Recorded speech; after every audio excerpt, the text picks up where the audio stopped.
Yan, magandang maghapon po mga kanasyon. 2 araw na lamang po at tayo po ay magse-celebrate na ng ating pong 48th National Disability Rights Week. Ito po ay nabigyang bisa sa pamamagitan po ng Proclamation Number 597 Series of 2024. Ang ating pong tema ngayong taon ay Rights First, Legislation Forward, Strategic Action for Equal Participation and Inclusive Development. So, sa ngayong araw po, hindi pa po ito yung ating topic, bagamat excited lamang po tayo na iparating po ang information na ito sa inyo po. So, ako po si Jennifer Garcia at ako po ang inyong host for today at ating pong tatalakayin ang isa na naman pong very important at very interesting po na usapin patungkol po sa mga batang may kapansanan. Tanong po, may sapat na po ba tayong mga batas para sa mga batang may kapansanan? O panahon na ba para palakasin pa ang kanilang proteksyon at mga serbisyong dapat nilang matanggap? Sa Kamara po ay isinusulong ang isang mahalagang panukala, ang National Early Detection and Intervention Act. Naglalayong matiyak ang mas maagang pagtukoy at agarang pagbibigay ng intervention sa mga batang may developmental delays at disabilities. Ano nga ba ang kaibahan nito sa mga umiiral na batas? Anong mga bagong karapatan, serbisyo at suporta ang maibibigay nito sa mga pahabong ito sa makabuluhang talakayan kasama po ang ating mga disability rights advocate at mga eksperto habang ating hinihimay-himay ang mga panukala ng batas na ito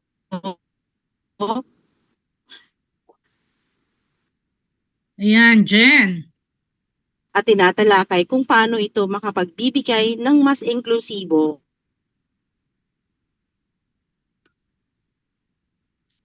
Yes.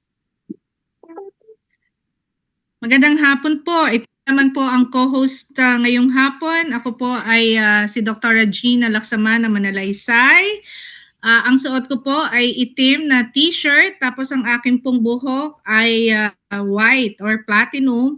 And then meron po ako malaking nunal sa gitna ng aking ilong. Ayan, ako po ay isang dentista at since 1994 po ay nakaupo na sa wheelchair. Yes, Jen? Yes, Doc Gina. Ako naman, I'm wearing a purple ba to? A navy blue shirt. It's uniform po as dito po sa province of Pangasinan. At sa likuran ko po ay ang background po ng logo po ng Inclination. Ako rin po ay isang babaeng may kapansanan. Ako po ay may physical disability. Gumagamit po ako ng crutches sa kaliwang bahagi ng aking paa. At pagkaminsan po, ako din po ay nakaupo sa trono na wheelchair na kung tinatawag po natin. Sige po, Doc Gina, ipakilala na po natin ang ating pong mga bisita sa araw na ito.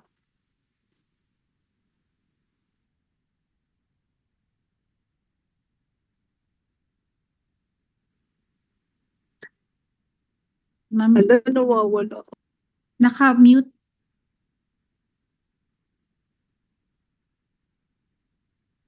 Yeah. Inklusibo rin kaming mga bata at ako po ay malugod na ipinakikilala sa inyo ang ating dalawang panauhin. Ang una po ay si Attorney Camille Alcaraz. Isa po siyang lead convener ng Batang Juan Network. Palakpakan nga po natin si Attorney and magandang hapon po.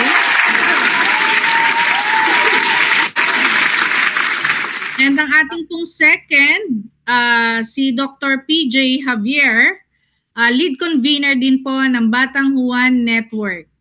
Magandang hapon po, Doc. Good afternoon.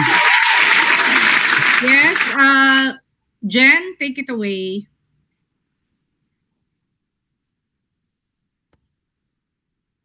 Hi, Jen. Medyo mobile po kasi Yes. si Miss Yes. Jen ngayon. Okay, Andyan na. thank you, Doc Gina, sa ating pong pagpapakilala, sa ating pong mga panauhin. Naririnig niyo po ba ako? Yes po, clear na clear. Clear na clear. Thank you so much. Ayan. Siguro po, kumustahin po muna natin. Attorney Camille, kumusta po kayo? Ano po yung inyong pinagkakaabalahan sa ngayon po? Thank you. Mabuti naman.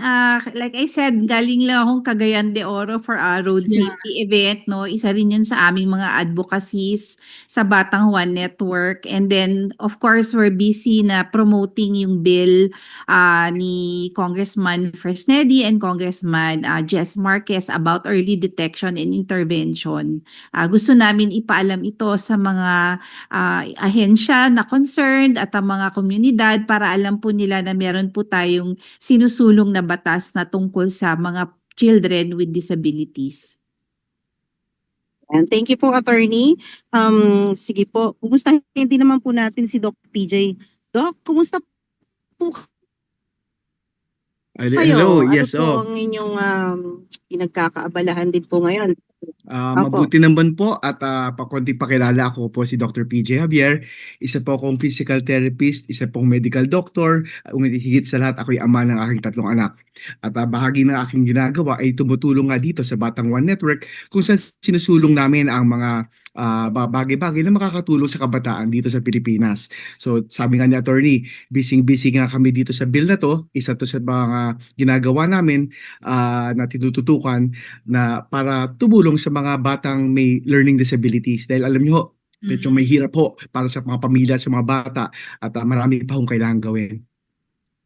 Yes. Thank you, Doc. Sige po. Marami na pong mga parang innovations or mga frameworks na isinusulong para po sa mga batang may kapansanan. Para po sa ating mga bagong taga-subaybay, pwede po ba ninyo pakipaliwanag kung ano po itong Batang Juan Network na inyo pong nabanggit and paano po ito nagsimula at ano po ang mandato po nito? Siguro po, attorney, kung okay lang po, pauna po Kasi ako na po. Ako na sige po, po. sige. Sige, Konting pakilala lang ho sa Batang Juan Network. Actually, ang ugat po ng Batang Juan Network ay nagsimula sa isang foundation na nagsimula sa lungsod ng Muntinlupa. 30 years na po actually tumutulong ang grupong ito. Nag-start sa isang foundation, ang Batang Munti Foundation, kung saan tumutulong at pinupuno ang mga gaps na nakikitang kailangan ng mga bata noon. And through the years, ang nangyayari po, tumutulong siya sa LGU, nagpapilot po ng mga program kung saan ina-adapt ng LGU at napalawak. Ngayon through the years, nababalitaan po yung mga programs, naiimbitahan sa mga iba't ibang lugar, lumawak po ng scope, hanggang sa actually last 2025, naisipan nito na palawakin pala yung scope. Sumubok siyang tumakbo bilang party list. Ang pangalan niya po noon ay ang Juan Munti Party List. Hindi po siya pinalad, ngunit hindi naman po tumigil ang advokasya doon. Imbes ay ito ay nag-evolve. Yung learnings dun sa kampanyang yon ay nagdulot ng wisdom to further involve. So from that party list, naging po siyang Batang Juan Network. This is in recognition na maraming gustong tumulong sa kabataan sa Pilipinas. At marami pa rin ang pangangailangan. And we just have to bring them together para mas lumakas lang ang boses natin. And that's one of the things that we're pushing. Hindi po namin claim na kami kasi we believe na wala namang may monopolya na kagandahang loob, kabutihan at kaalaman sa buong mundo. No? We're here to facilitate, to help, and to bridge organizations and individuals para sama-sama ma-maximize natin ang resources para sa kabataan. Okay. Thank you, Doc. Attorney, sino-sino naman po ang bumubuo ng mga grupo ng inyong samahan? Yes, kami ay iba't ibang NGO din, no? Ako ay nagmula sa Batang Munti Foundation. Meron ding ibang mga foundation na kasali, kagaya ng Birthright Foundation na based in Muntinlupa, Lingkod Muntinlupa Foundation. Kami naman as co-convener ng Batang Juan Network, sumali kami as Batang Munti Foundation kasi nakita namin na talagang nakafocus sila sa para mga karapatan ng mga bata, lalo na dun sa mga birth registration ng mga batang hindi nakakuha ng birth certificate. Tumutulong sila pati sa sports para magkaroon ng imbis na puro devices yung mga bata, bata, tinuturuan sila ng basic sports para magkaroon sila ng interest, no? Instead of puro mga digital gadgets lang yung hawak nila. So napakaganda po kasi ng layunin ng Batang One Network. Although it started as a party list, nakita namin yung continuity ng implementation ng mga programs nila. Hindi talaga sila tumitigil. Kaya naman, full support din ang Batang One Foundation. Paano po kayo na-involve dito at ano po yung naging parang nyo to join the group or Siguro just to introduce lang po ilang mga personalidad na nakasama dito. Kasi ako po, hindi ako taga Muntinlupa. Originally, taga Navotas po ako. The foundation started with Attorney Joji Alcaraz, isang abogado po na taga Muntinlupa. 30 years po ago yan. Isa pang convener na kasama namin is syempre si Attorney Camille Alcaraz, ang inyong likod po, at meron pa ho ilang kaming kasama na si Miss Michelle Season na 30 years na rin ho sa foundation work, at kasama natin ngayon dito na si Miss Debs Bartolo na ang background po ay community development, nasa community development. So kami po ay kumaga at different times in the timeline of the organization, isa-isang pumasok based dun sa kumaga nag-cruise ang aming langdas at nag-align ng aming advocacies, kaya lang po kami nagkasama-sama. And if I may, ma'am, baka pwede ho, para lang sa kaalaman ng ating mga manonood. Yes, Short ano lang po, para may idea lang po kung ano yung scope ng ginagawa namin. We cover naman anything and everything about kabataan, but we have three core programs or advocacies right now. First is yung topic po natin ngayon is early detection and intervention of learning disabilities. So may programs kami locally, pero yung mga programs niyan, alam namin na limitasyon namin, hindi namin kayang gawin yan sa lahat ng lugar. So how do we scale this? Through the law. Kaya po tayo may bill ngayon. Yeah. Yes, okay. Yung second, isang advocacy na binabanggit na ginagawa namin is nabanggit ni Attorney Camille.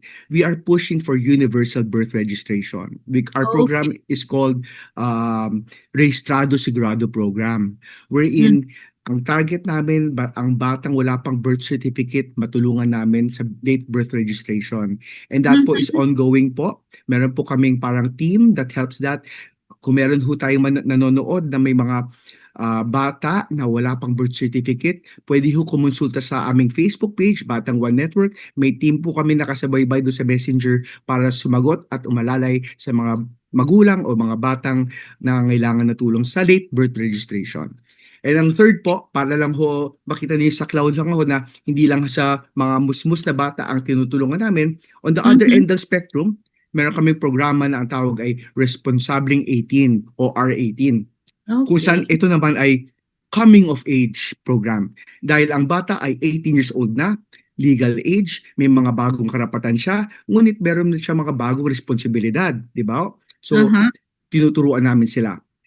Financial literacy, paano mag-apply ng trabaho, tapos nagpo-provide pa nga kami ng para may pang-interview sila na maayos, and iba-ibang mga bagay para ma-introduce sila. Dahil adult ka na. Marami ka na pwedeng gawin. Pwede ka na ikasal, pwede mag-drive.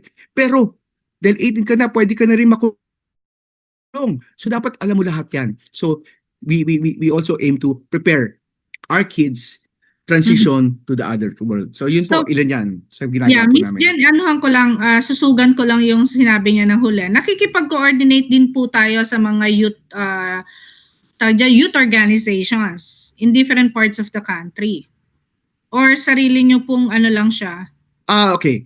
So, ang general parang flow ng programs namin is because hindi kami nagpo-promote ng mga bagay based, as much as possible, gusto namin may real world experience kami sa mga pinopromote namin. So everything is piloted in Muntinlupa before we send it out. Of course, may limitations pag sinend out na yan. But at the very least, like for example, for the R18, at the very least is we have an upcoming legislative push na ma-recognize to nationally na magkaroon na ng parang National Awareness Day or month for those turning 18 years old para ang bawat LGU magkaroon na ng activities for those turning 18 years old. Just to remind them na 18 ka na, kasama ka na natin sa station building. Sa adulthood. Yes, it's very similar to what Japan did. Sa Japan po, ano yan, national holiday po yan. Yeah, okay. Miss Jen, thank you. Ito ka na. Hindi, Yes, ano lang Sandra. yung key attorney lang kung paano siya Hmm. na-involve sa ganitong organisasyon. What Hmm. what Ano po inspired kasi, you? oh yeah, I'm a parang usually technical support for policy development.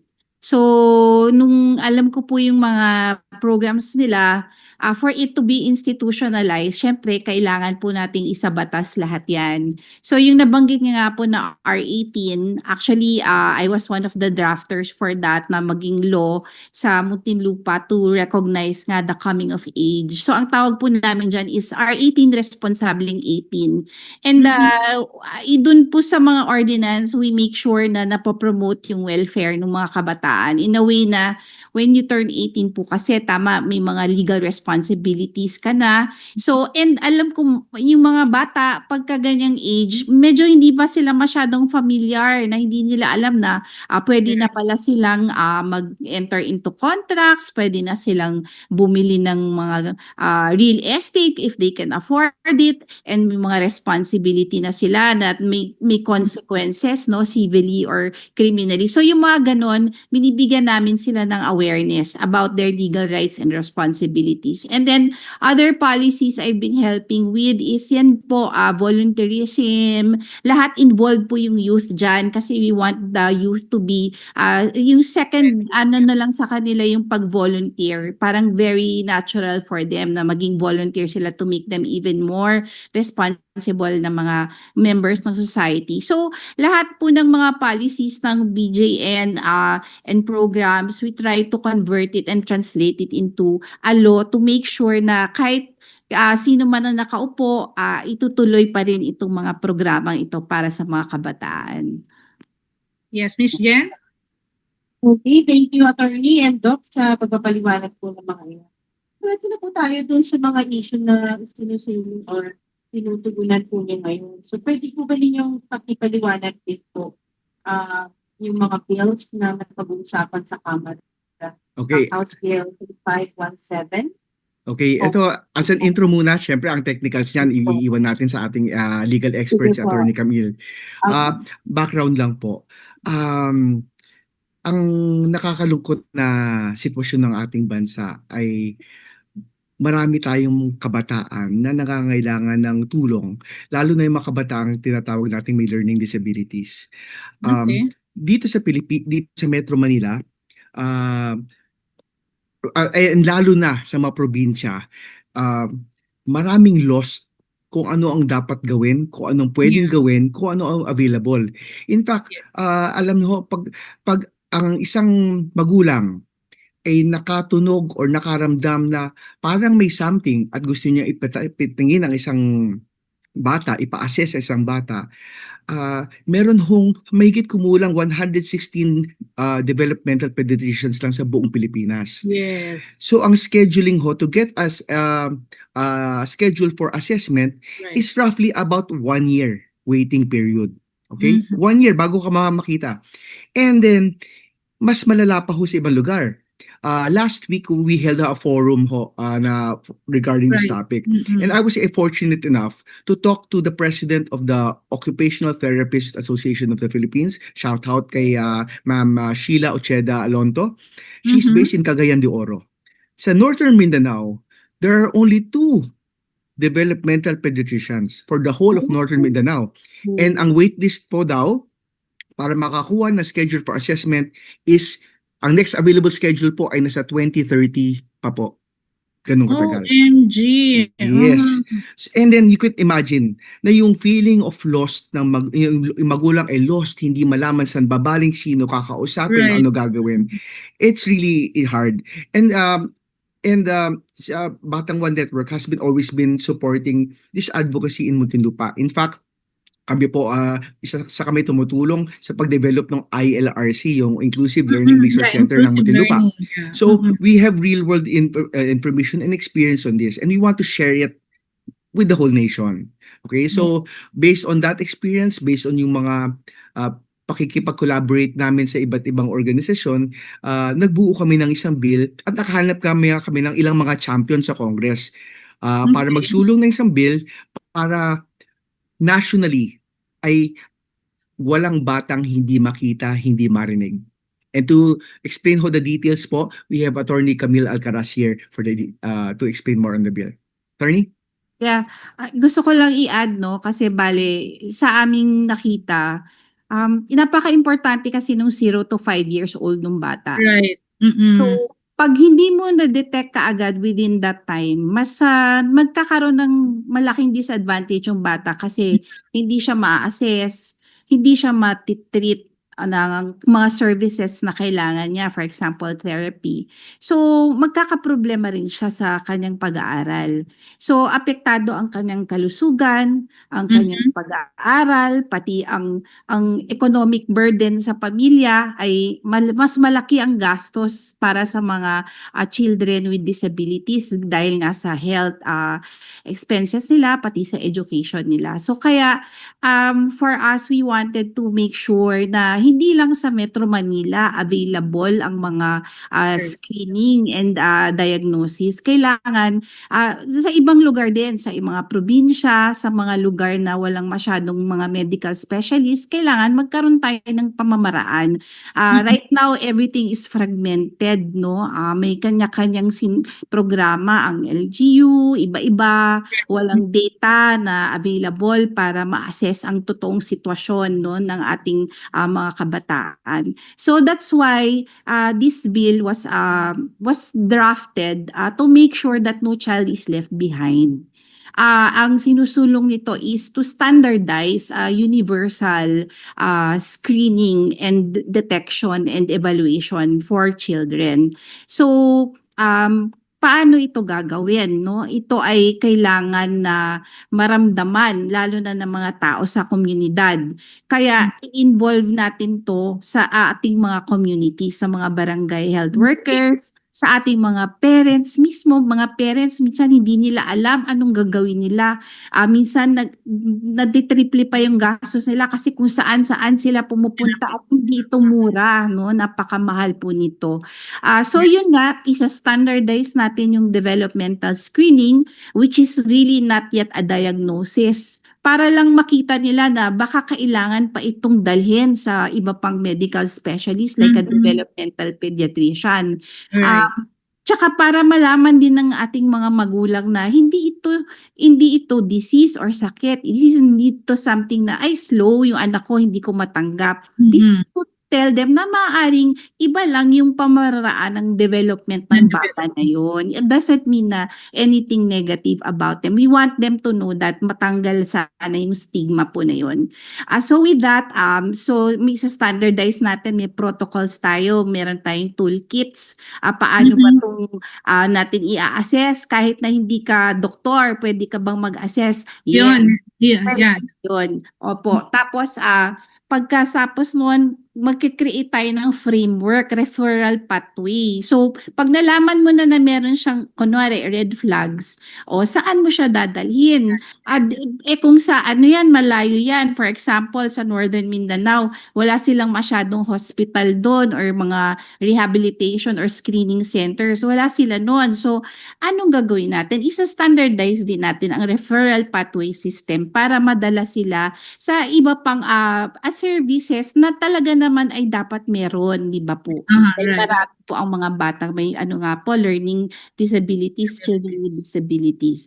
So, we want to make sure na magkaroon ng isang interagency council for early detection and intervention na ito ay i-head ng DOH, tapos members po sila DSWD, ESED, mga isang parent group na accredited, an NGO, and iba-iba, PhilHealth po, ayan. So to have it institutionalized, kailangan mabuo natin yung framework, yung sistema mula Yeah. screening hanggang assessment, diagnosis, hanggang makarating siya sa school. Ano ba dapat yung placement? Evaluate natin, siya ba ay dapat nasa inclusive na class or separate na class, or And then after that, syempre, pagka yan ay nabigyan ng tamang medical services, ay malamang mas magiging maganda ang future ng bata na yan. Hindi masasayang yung kanyang mga potential na dapat ay ma-develop ng maaga imbis na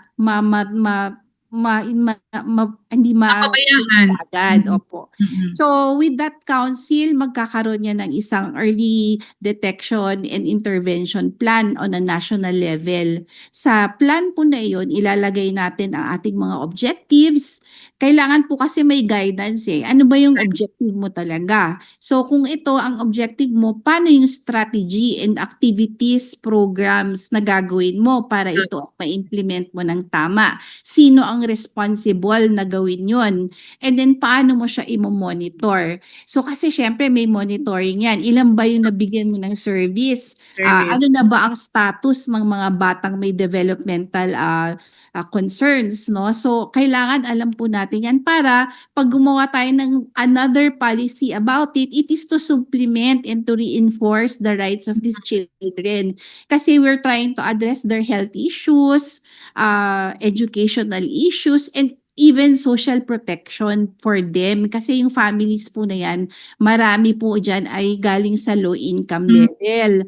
At ang Right. gastos po nila pagka depende kung may moderate or severe yung kanilang assessment, ay 40 to 60% higher po ang expenses nila compared sa isang household na may regular na mga members lang na nandoon, no? So children na without disabilities, ika nga. So malaki po yung effect sa kanila. Kaya with that, the plan should be able to be downloaded sa mga LGU.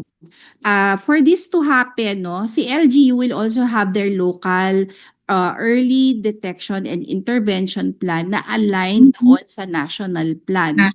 And there are 3 areas that we want to focus on, no? Yung establishment po ng infrastructure like developmental screening centers, therapy centers in LGUs, pwedeng sa kanilang hospital na po na meron sila or sa ILRC. Depende ho, iba-iba ang resources ng ating mga LGU. Basta kailangan nandun ang infrastructure.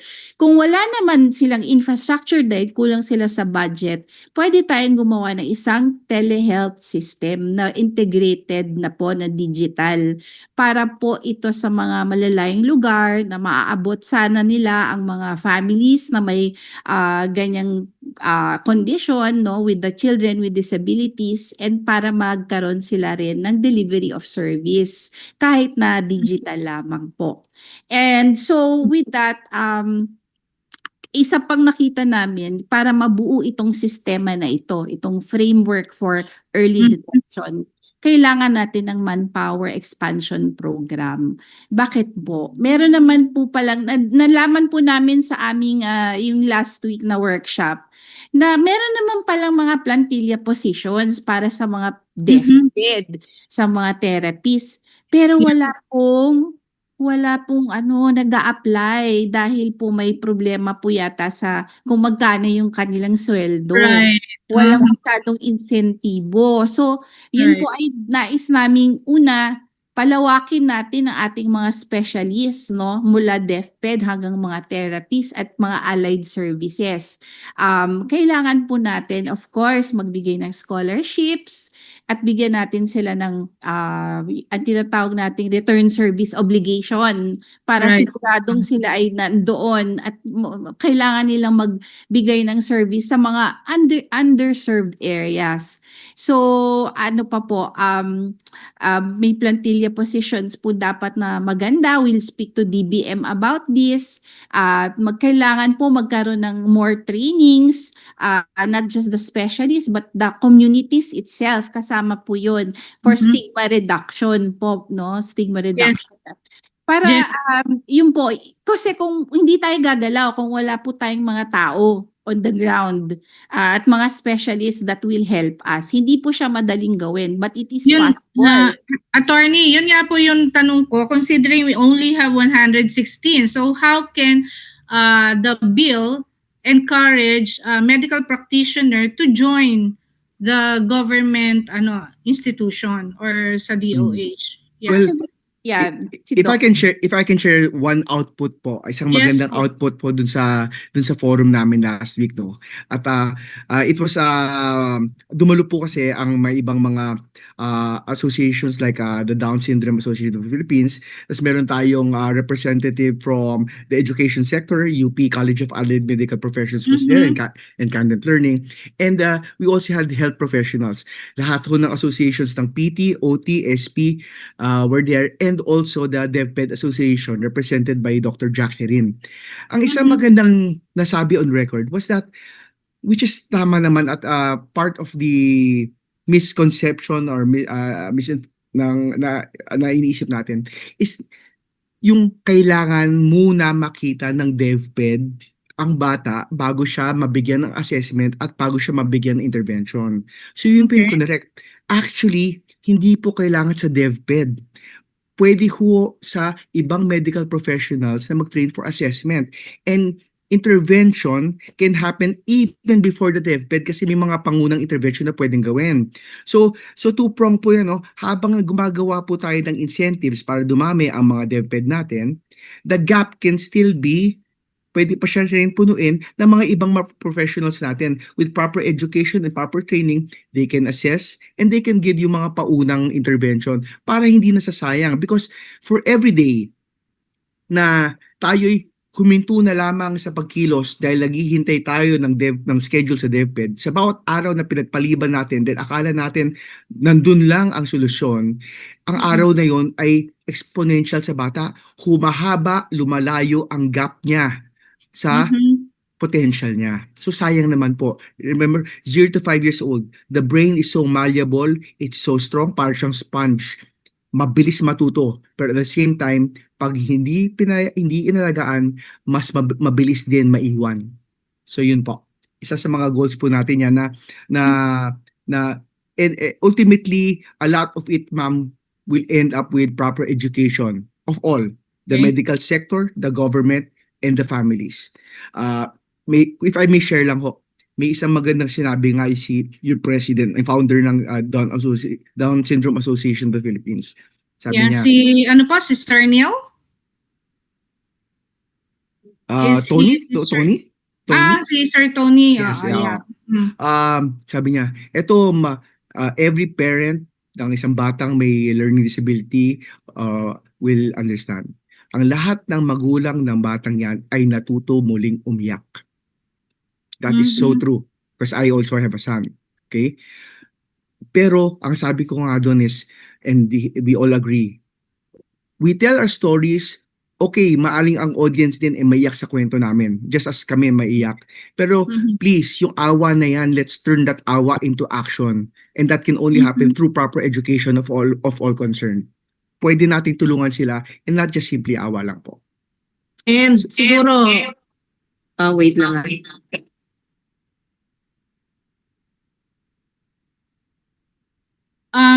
Jen, naka-off yung ano mo?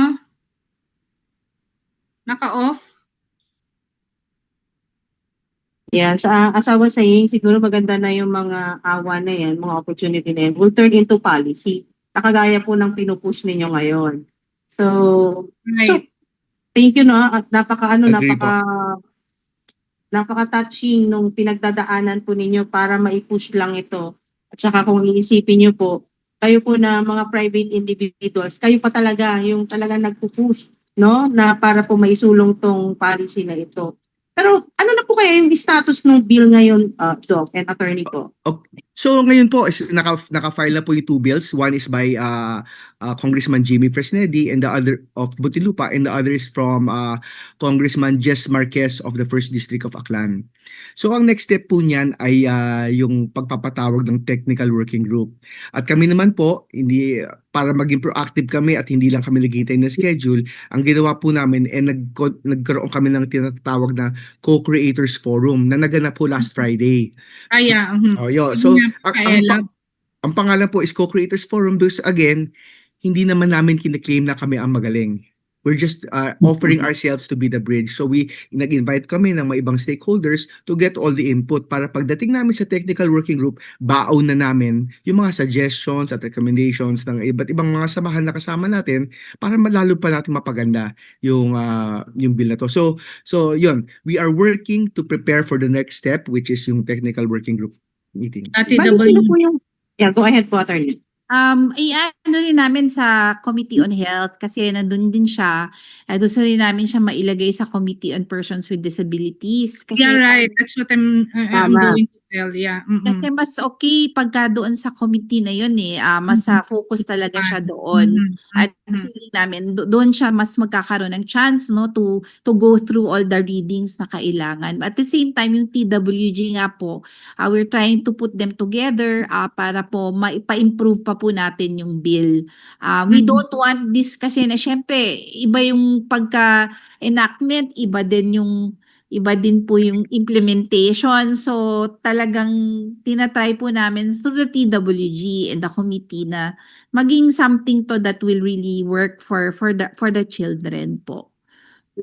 Okay, Jen. Okay, thank you, attorney. I just want to ask po, kasi di ba meron din po yung tinatawag po nating newborn screening na ginagawa na po sa mga hospitals. Ano po ba yung difference nito? Kung ano yung nakapaloob dun sa framework na to, doon sa newborn screening na ginagawa po na proseso naman? Okay. Ma'am, ang newborn screening na ginagawa natin sa bagong panganak, yan po yung kumukuha ng konting dugo at tinetest po yan. No? Mostly po, ang nakaka-capture ng mga test na yan ay mga metabolic conditions, disorders, mga G6PD deficiency, mga tulad po niyan. So, but ang gusto natin kasi ma-capture dito are the other conditions na hindi nakikita sa pagkapanganak. Na lumalabas na lang, na lumalabas habang pagtanda. And sana nga, sa unang sinyales, sa unang red flag, makita ka agad at matulungan agad. So yun ang tapos na natin. So, yung newborn screening is really important. Kailangan po talaga yan. But it captures only a certain type of conditions at Yeah. may mga hindi talaga mako-cover po doon. Okay. So, yes, Miss Go Jen. ahead, Dr. Dina. Sige lang. Hindi, Okay lang, ikaw. Doc. Sige, yeah, okay na. Hindi, kasi ang iniisip ko lang is, pag halimbawa ang may isang bata na ipinanganak, tapos pag newborn screening siya, and then dadaan ulit dun sa proseso na to pag naipasa tong bill na to. So, parang dalawang proseso yung pagdadaanan ng isang ipinanganak na bata. Tama Yeah. po ba? Opo, po kasi ay, to share lang po, no, ano po yung mga sample ng red flags? So this is part of the education process na ginagawa namin. Ito, ginagawa namin, nag-training kami ng mga daycare teachers on identifying red flags. Okay, sample, bata, 3 years old na, hindi pa nagsasalita. Okay, Opo. another sample, bata, ayaw tumingin sa magulang mata sa mata. Di ba? So, bata, hindi lumilingon pag tinatawag mo sa kanyang pangalan. Okay? Yung mga red flag na kato are not automatic na may problema ang inyong anak. Ang Right. sinasabi natin, these are invitations na baka kailangan patingin natin for peace of mind, patingin natin ang inyong anak para sa gayon, kung merong kailangan intervention, maaga natin mabigay at kung sakaling hindi, at least alam mong walang problema. So yun po, those kinds of red flags ay makatest na ganyan ay nakikita na lang as we kumbaga may developmental milestones na tinatawag ang bawat tao, di ba? May certain Yes. age. Opo. So dapat tamaan yan at certain ages. So Yeah. so doon natin, yun yung mga checkpoint natin. Doon natin makikita at yung mga red flags at yun ang magiging trigger o invitation sa mga magulang na baka kailangan patingin natin ang ating anak. Okay. Oo. Miss So maganda pala to, Doc Gina, no? Talagang makakatulong to sa families, no? Lalo yung mga medyo salat din sa buhay, di ba? Kasi yun yung yun yung mga I'm from the province po kasi, sir. I'm from the PIDAO of the province of Pangasinan. At based po sa mga experiences din po namin, mga concerns ng mga parents, yan po yung mga impression, may mga impression na po na nakikita doon sa mga anak po nila. However, they don't know where to go. Yes. So at least po with this policy, magkakaroon po sila ng knowledge about this framework. Where are they going to consult, and at the same Yes. time, yung mga resources po nakapaloob na rin po dito sa batas na ito. So, May maganda din may kasi matatakbuhan, may may matatakbuhan man lang. matatakbuhan. Apo, yes po, attorney, for a while po. Miss Jen, mag-public ano tayo? Public service? Sige po, go ahead, Doc. JM?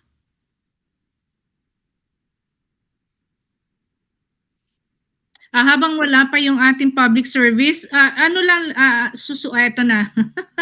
Susugan ko lang sana yung habang ano, yan. Next, public service announcement. Kasama ang makulay na logo ng Inclinasyon. Kasama caption para sa bingi. Ang Inclinasyon ay isang online platform para sa pag-aadvokasya ng karapatan ng mga taong may kapansanan. Ipinakita, partner logo at caption para sa bingi. Nagsimula ito noong June 2020 sa kasagsagan ng pandemic sa tulong ng Philippine Coalition on the UN Convention on the Rights of Persons with Disability, INAT Philippines, CISO Channel, Dorfel Foundation, kasama ang ibang mga disability rights advocates. Pinapakita, paglalarawan ng grupo ng taong may kapansanan. Layunin ng Inclinasyon ay magbigay ng boses sa mga organizations of persons with disability or taong may kapansanan upang mapalawak ang informasyon at kaalaman ng publiko tungkol sa disability at inclusion. Ipinapakita, hinihikayat ang lahat na makisa at sumuporta habang nagtataas ng bandera. Kaya iniimbitahan namin ang mga taong may kapansanan, mga organisasyon o anumang opisina na sumali at makiisa sa Inclinasyon. Lumabas, caption para sa bingi. Maaari ninyong ibahagi ang inyong mga kwento, programa or advokasya upang mas mapalakas pa ang boses ng mga taong may kapansanan. Pinapakita, paglalarawan ng grupo ng taong may kapansanan.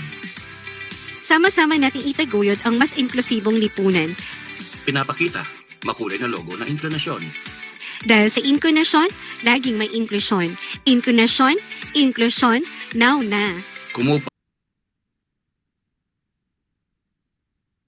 Ayan, Miss Jen, attorney and doctor, yung po napansin nyo, dalawa po yung nagsasalita. Yung isa po ay nag-o-audio describe. So para po sa mga kapatid nating may kapansanan sa mata, sa paningin. Yes, Miss Jen? Ayun lang pala, sundan ko na yung kanina na nakikipag-coordinate po ba tayo sa mga PDAOs? Kasama po ba nitong recent forum na nangyari? And then yung second question ko po is suggestion lang po kasi meron pong sa DSWD ang ating kasamang si Abner Manlapas sinusuportahan yung DINAS.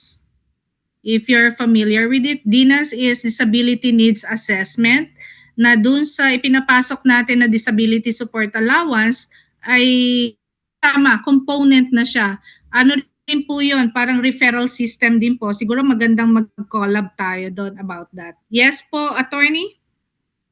Yes po, we're very willing to partner with the agencies and organizations na aligned din po sa aming mga advokasya. Kaya nga po siguro magkakaroon pa rin kami ng maraming consultative meetings kahit with individual groups para po maipagpatuloy po namin itong pagsuporta sa na ito. Yeah, yung sa PDAO po, na kasama na po ba sa pakikipag-usap natin? Yeah, sa PDAO po, for example, sa Muntinlupa, talagang very close coordination as in we are helping directly with that. And yun dun sa areas kung nasa kami, like for example, nung forum na doon din na PDAO ng San Pedro. So that will be vital actually for our data gathering later on kasi sila talagang ground level on the ground data sila. So definitely po tayo dyan kasi sila pa yung talagang real world frontline information po yan. So magkakaroon tayo doon. Yes, Miss Jen. Yes, Doc, kasi po ang PDAOs po, meron po tayong League of PDAO of the Philippines headed by our President, Sir Jubert Lago. So you can always connect with us, sir. We wanted also to collaborate with this movement and your advocacy. At the same time, sir, on the part of the Organization of Persons with Disabilities, meron din po tayong Philippine National Federation, so headed by Mr. Hendricks din po. So para po hand in hand, the more kasi na nagpupush, mas meaningful po yung ating pong advocacy. Yes, So, ma'am. Maraming salamat. Alam naman natin na talagang there is strength in numbers and we will need all the input and the push to make this happen. Thank you po sa offer and yes. we will be in And touch po. if you have also like, gusto niyo pong magkaroon ng parang advocacy through the inclination na platform, you are always welcome here, sir. So we're going to support you po. Thank you Maraming po. salamat po. Thank you so Okay. much. Ang bilis ng oras. Kaya nga. Ayan. So, siguro po, para po sa ating dalawang panauhin sa hapong ito, maraming salamat po sa inyo po pagpapaunlak po sa aming pag-anyaya sa inyo na inyo pong ibahagi din ang inyong advokasya po para sa ating mga children with disabilities. So, ano po ang inyong, baka po mayroon po kayong panawagan or mga nais po na ibahagi din sa ating audience. Marami pong nanonood sa internasyon. So, parting message po ninyo, ma'am, Attorney and Doc. Doc, ikaw naman. Okay, sige. Well, in behalf of Batang One Network, unang-una nagpapasalamat kami sa pagkakataon itong binigay niyo sa amin. Inclination, maraming salamat. Welcome. Kami po ay maliit na stakeholder lang sa isang malawak na pagkilos para sa mga persons with disabilities at isang sector po niyan ay kabataan na aming tinututukan. It's very humbling po na tinanggap niyo po kami dito at kami po ay nagpapasalamat and we welcome and ang message ko lang sa lahat ng nakikinig, we are welcome po to anything that will strengthen our movement, that will improve our bill. We are here as a servant, as a bridge for the kids. Dahil lalo na dahil sila may mga learning disabilities, walang lalaban para sa kanila kundi tayo. So for them, bagamat alam namin mahaba at mahirap pa ang laban, Yes. but it Mhm. has to happen now kasi if we don't start now, it might not happen and for every day na hindi tayo kumilos, lumalawak po yung gap na kailangan nilang tawirin. Yes. Okay, Thank you. Doc. Maraming salamat po. Thank you so much, Doc. Attorney? Thank you so much. Ang masasabi ko lang is sa nakikita namin ngayon, talagang ang issue ay multisectoral yan. Right. Hindi yan mas malulutasan ng isang ahensya lang ng gobyerno. Kailangan dito napaka-important na kasama natin ang NGO sector, yung mga organizations that support this advocacy kasi yun yung mag-guide kung paano ito mas magiging successful. Sana ay magkaroon ng tayo sa puso natin, gusto lang naman talaga nating tulungan yung mga communities na affected, mga family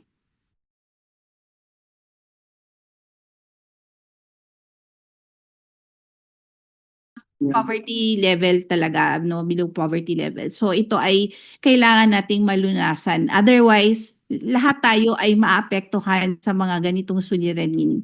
Napakalaki po meron siyang ripple effect pag hindi natin to sinimulan ngayon. Hindi sinimulan ngayon. Right. Totoo po Ma'am, yan, Attorney. magdagdag lang po Yes, ako konti. Okay lang po. Sige Okay, po, go ahead, we Doc. still have time.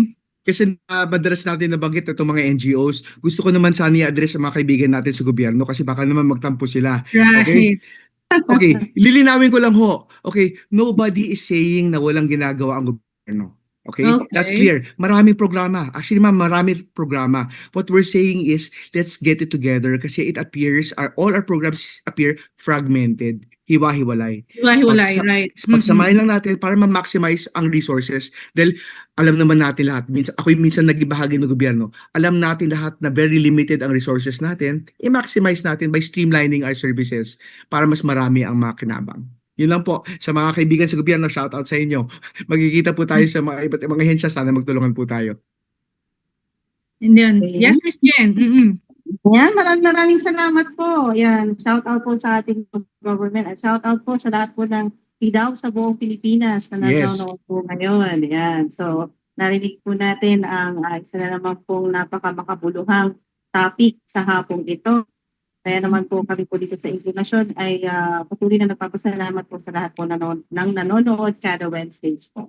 And thank you so much, Doc PJ and Attorney Camille, for joining us today and for sharing your expertise and your advocacy.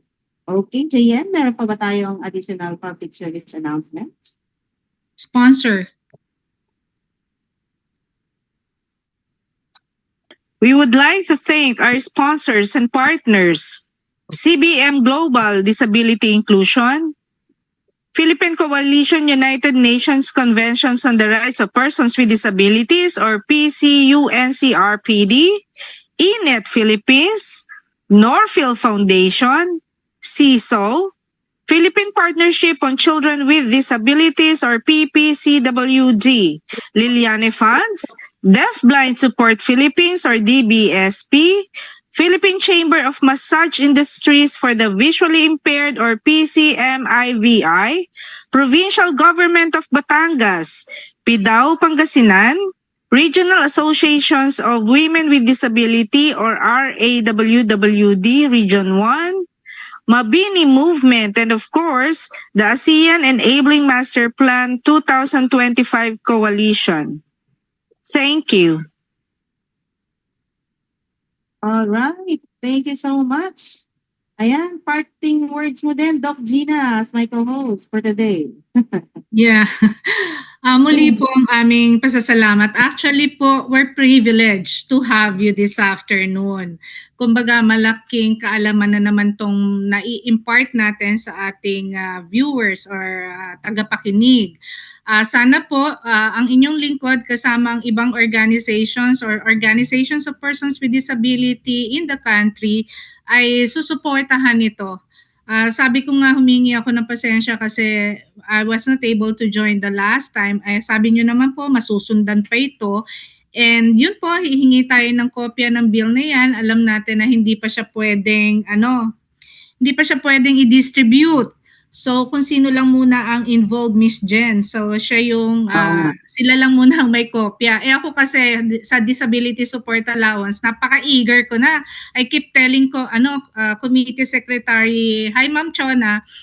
Sabi ko, Ma'am Chon, paano namin to mailalabi sa iba't ibang congressmen if we cannot send a copy of the bill? Sabi niya, hindi pa nga talaga pwede. So, kumbaga, we can just tell the title, but not the one written inside the bill. So, muli po ang aming pasasalamat at sana po huwag kayong madala at bumalik po tayo ulit sa mas detalyadong pag-uusap. At yun nga po, since magsisimula pa lang sa TWG, kabisado ko po yung kalakaran sa Kongreso dahil almost twice a month is pumupunta tayo ng Congress para dun sa mga ibang bills na sinususugan naman po ng sektor. Yes, mga ka-inklinasyon, marami pong salamat and good afternoon po sa lahat. Yes, Miss Jen? Yan, again, maraming salamat po mga kanasyon sa inyong pong pagtutok sa hapong ito. And of course, thank you so much po sa ating naging dalawang panel ngayon sa kanilang expertise at sa warm ng kanilang advocacy. Talagang very motivated po sila para po i-push itong policy po na ito. Sa huli po, ang tunay na layunin ng bawat batas ay hindi lamang ang may sa batas ito, kundi ang matiyak na bawat bata ay may pagkakataong lumaki ng may dignidad, suporta at pag-asa. Sapagkat ang maagang pagtuklas at tamang intervention ay hindi po pribilehyo. Ito po ay karapatan. Kaya hinihikayat po namin kayo, ang bawat mga magulang, guro, mga health workers, mga policy makers at bawat Pilipino na maging bahagi ng pagsusulong ng mga programa na poprotekta po at nagbibigay ng mas magandang kinabukasan po para sa ating mga anak.